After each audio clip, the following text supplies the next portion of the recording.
माझं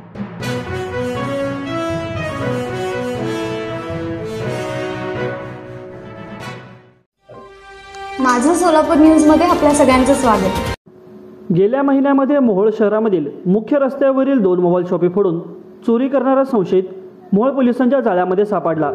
त्याच्याकडून पोलिसांनी 1,05,000चा ऐवज हस्तगत करण्यात आला असून शीतल शामराव कोळके, राहणार नांदेड, तालुका शिरोळ, जिल्हा कोल्हापूर असे संशयिताचे नाव आहे।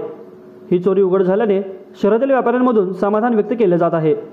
मोहोळ पोलिसांकडून मिळालेल्या माहितीनुसार रात्रीच्या सुमारास मोहोळ शहरातील मुख्य रस्त्यावरील व जुना पोलीस ठाण्यापासून हाकेच्या अंतरावर असलेल्या शिवानी मोबाईल शॉपी व शिंगाडे मोबाईल या दुकानावरून पत्रा उचकटून आतील महागडे मोबाईल, टॅब, बड्स, स्मार्टवॉच असा एकूण 1,83,000चा माल चोरून नेला होता। ज्या प्रकरणी मोहोळ पोलिसांमध्ये फिर्याद दाखल झाली होती। पोलीस ठाण्यातील गुन्हे प्रकटीकरण शाखेने सीसीटीव्ही फुटेजच्या आधारे चोरी करणाऱ्या इसमाबाबत माहिती मिळवली। तो शीतल कोळके असल्याची माहिती पोलिसांना मिळाली।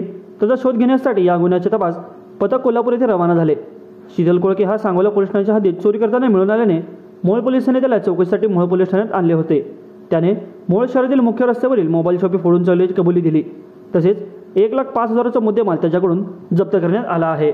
माझं सोलापूर न्यूज या यूट्यूब चॅनलला सबस्क्राईब करा आणि बेल आयकॉन प्रेस करायला विसरू नका।